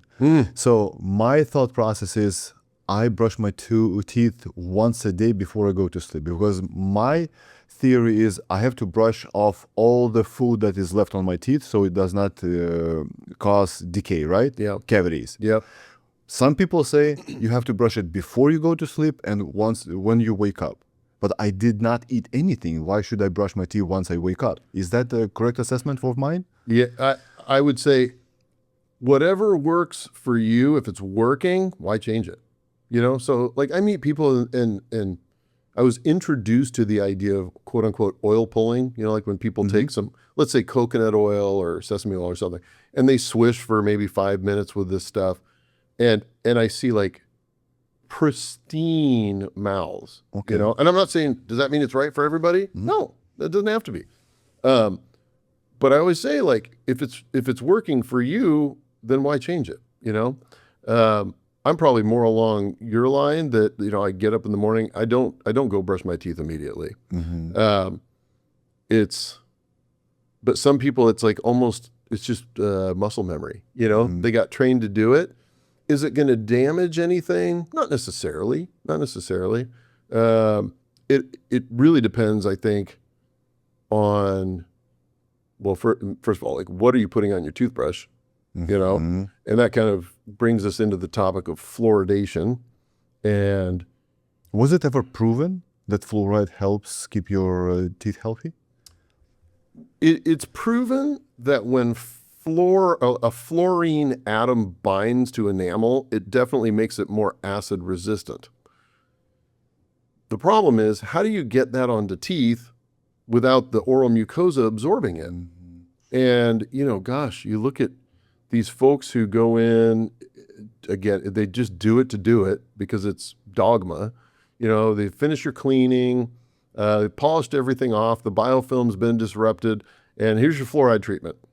And when I was a kid, it was always the trays, the foamy trays full of the goop. They used to fill these trays with like fluoride goop, flavored stuff, and stick it in your mouth, and you sit there with the suction for a few minutes. And nowadays most dentists are using fluoride varnish. It's like a goo. So you dry the teeth and you put this goo on the teeth. As soon as they're done pulling your cheeks and lips out, then all your oral mucosa is like laying on this massively high level of fluoride, like 5,000 parts per million. It's a ton of fluoride.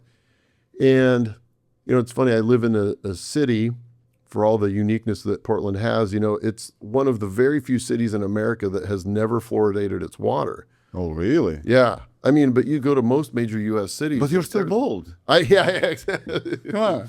Yeah. Oh, man. Maybe I lived in Eugene for too long. But, like there's no need for it. Especially like most people are exposed to, bottled waters or what. Like they're getting it somehow. But there are so many studies. And actually, if you want, click on, like if you go to search fluoride, IQ. Oh, yeah. There was an article a couple of years ago. Recent major scientific reviews, including a prominent JAMA network meta-analysis and subsequent U.S. studies, report that high fluoride exposure is linked to lower childhood IQ. I know. Proven. And so we are again, like we're at this interesting, right? 6 years after the COVID business. And we're starting to see, I think people have had enough of bullshit. Yeah. Just like that, why do it? Well, because we tell you need it. And it's like safe enough. And effective. Yeah. Safe and effective. Right? Effective. And it's like, well, how did people live for thousands of years? To your point, like somebody in Africa, there's certainly no fluoride being put in the water. Or Polynesia. Great looking teeth. Yeah. And you're like, well, how's that possible? Well, it really depends. Like it all boils down to what are we putting in our mouths every day? You can't go to Starbucks, get a 24-ounce, iced, sugary, whatever, and sip on it for 4 hours and expect health. They don't go hand in hand. But, people want their niceties. We want all the easy living stuff and the sweet treats and all this stuff and not expect to pay a price, And we're living in a time where there's a medication for every symptom you have practically. So it's wild. Okay, so brushing your teeth minimum once a day. What about flossing? Should I floss? Flossing's great. It's certainly true that whether you're flossing or I would say water picking is also a very handy way to blast stuff out that your toothbrush isn't going to get. Would you say after every meal, if I feel that there is something between my teeth, I should floss it?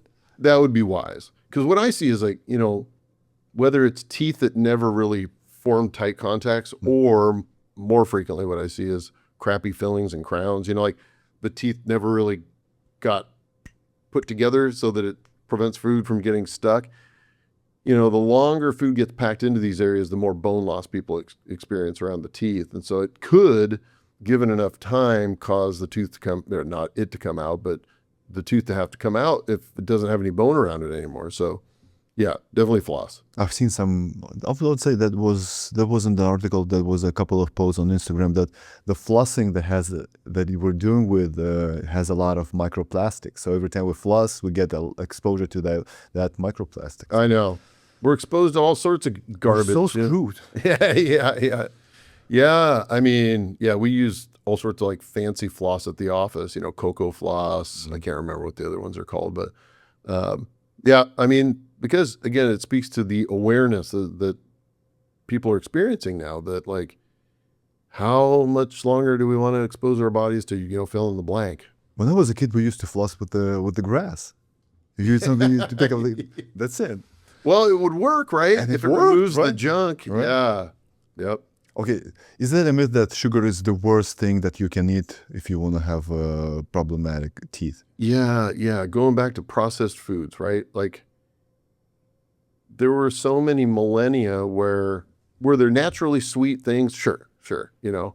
But to your point about like an apple, you know, deliciously sweet, crispy apple, you're exposing your mouth only to the short time that you're eating it, and it's also creating friction and helping to clean your teeth as you chew. So that's helpful. The problem is that like nowadays sugar is everywhere, you know?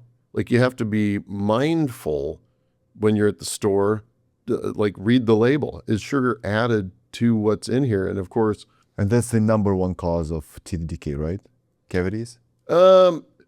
well, I don't know. I don't know if I would say the number one. I can't say that for sure. Has it been massively contributory? Absolutely.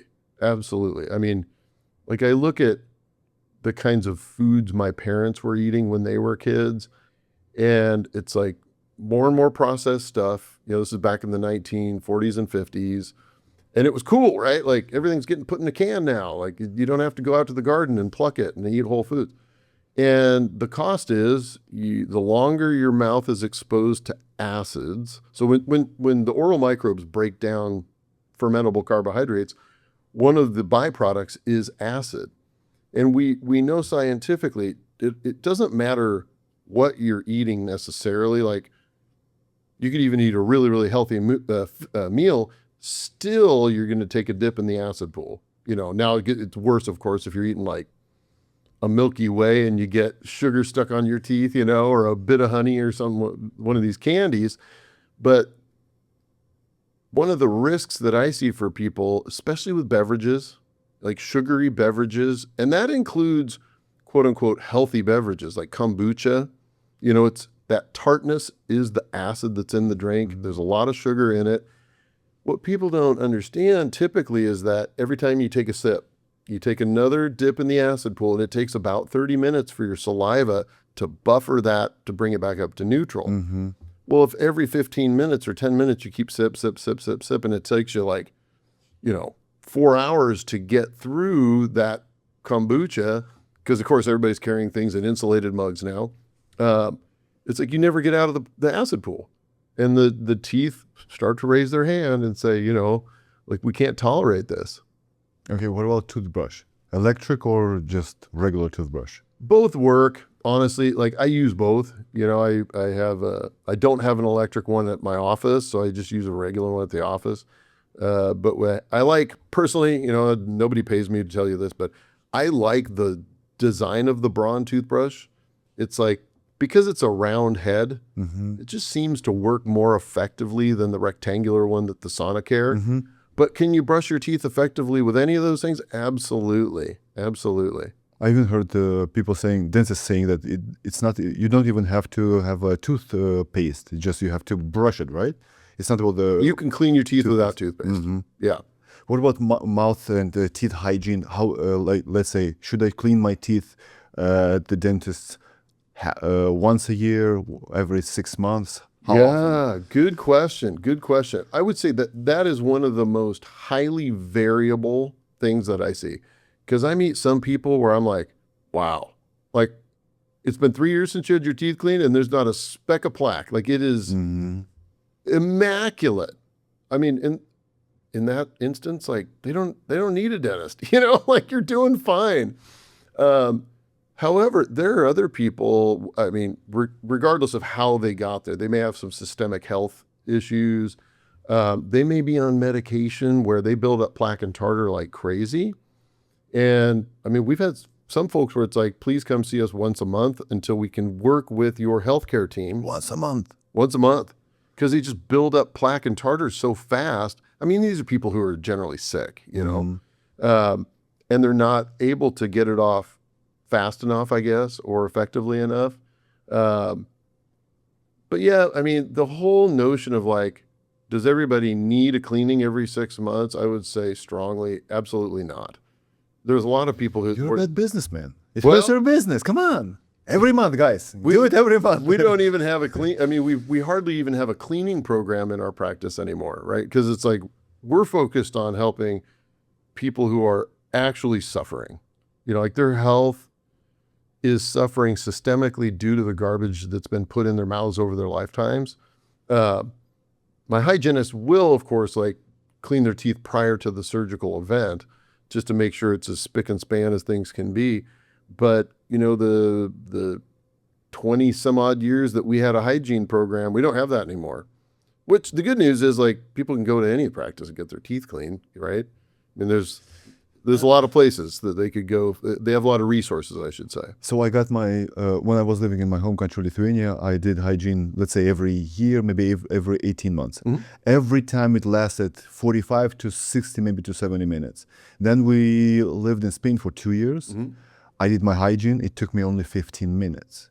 I was like, okay, interesting. How come? Wow. Then I did, my wife actually did the hygiene here in the US last year. It took her like 20 to 25 minutes. Interesting. How much does it take you to do hygiene? Yeah, so my team is assessing a lot of things and pretty meticulous. I would say if it's been a while since somebody had a cleaning and they actually had a lot of tartar buildup, we would reserve 90 minutes. That doesn't mean your mouth's open for 90 minutes, but it gives them enough time to be as thorough as they need to be in order to make sure things are clean. But we also want to have time that's scheduled so that we can have conversations with, like, believe it or not, some people, their parents never taught them how to brush their teeth. So it's like, we got to take 10 minutes. Let's practice. Let's have you show us, how are you going about this?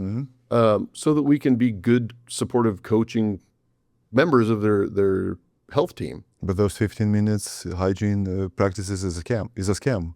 Man, I don't know how you're cleaning every tooth in the mouth in 15 minutes. Now, it might be you're a perfectionist at your own home care, maybe, right? But that's 30 seconds a tooth? Come on. That seems pretty weird. Yeah, I mean, I would say, like, I've got great dental practices of my own, but that still doesn't prevent tartar from forming, which takes patience, Yeah, did they use, like, special technology or something? Nothing special, just 15 to 20 minutes max. Wow. I was amazed. Wow. Speaking of whitening, are you a fan of the whitening strips? Does it damage teeth or not? It doesn't damage teeth when used as recommended. So, like, if someone were doing it every day for a year, there would definitely be potential for causing damage. Most people are doing it like, I've got a wedding to go to this weekend, and, they use it for a week and whiten things up if they can tolerate it. What I find, when I was first in practice 25 years ago, it's like, oh, this is exciting. Let's get these whitening systems. And, I even had my hygienist do it on me.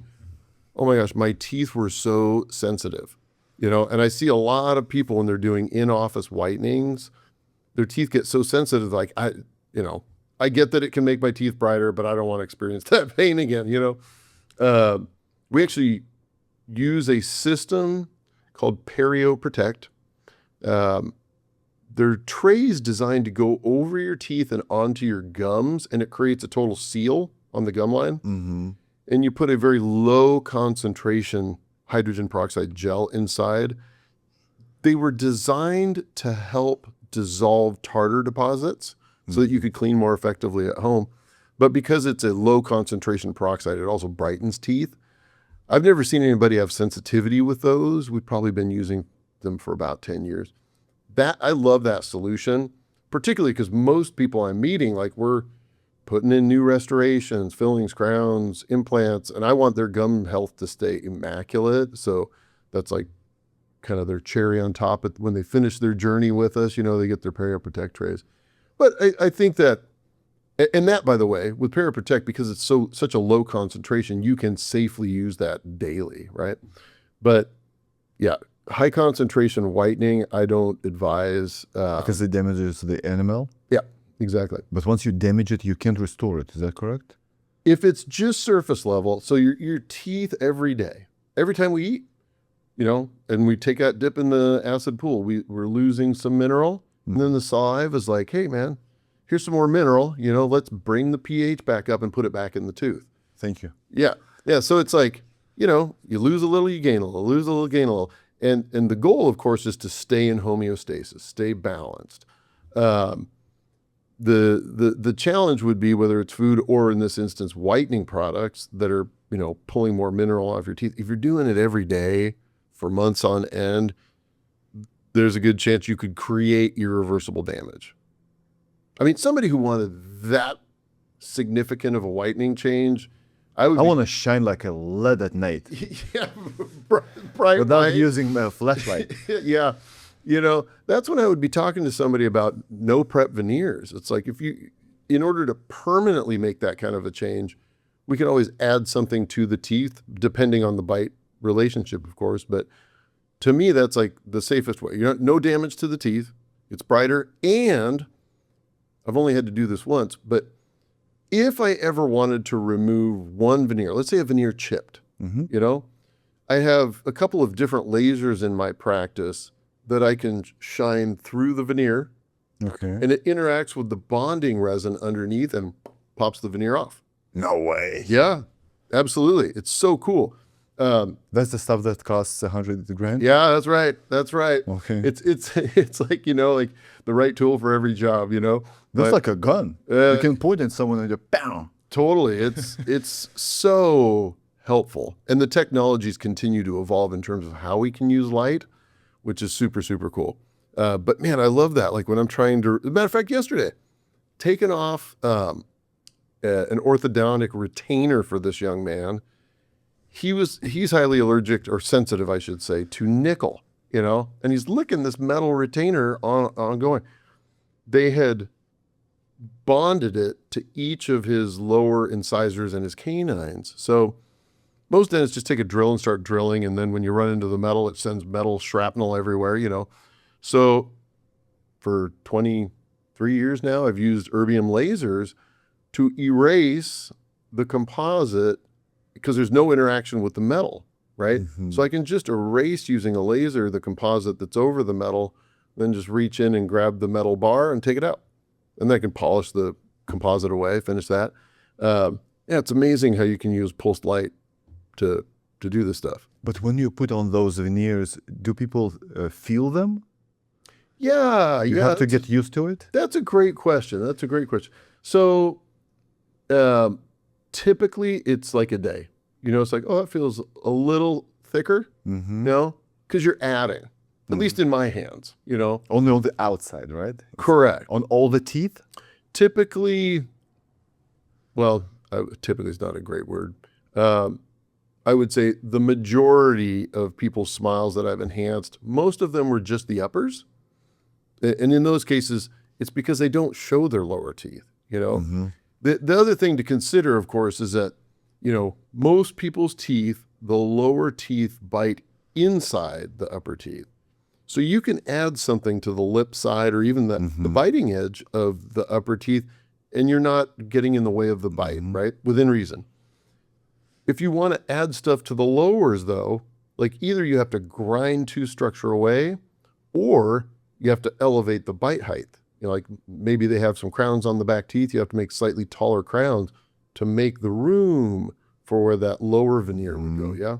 So that's kind of where my thinking is for people. If let's say somebody's 55 years old, they've worn 2 millimeters off of their upper teeth and the lower teeth, and they want a smile enhancement. In those situations, I'm like, let's talk about what it would look like to kind of retread all the tires, and then they can make it a choice. Like we could either do the whole thing or you could just do the upper arch. But yeah, there's so many options. And you can get veneers in one day, in a couple of hours? Good question. I can do a single veneer or maybe two in a couple hours because I'm milling my own restorations. If I'm doing a full smile for somebody, whether I'm making it or whether I'm having the lab make it for me, I can turn that around in a day because I can scan it. I design it all. I have 3 milling units. I can mill, three veneers at a time.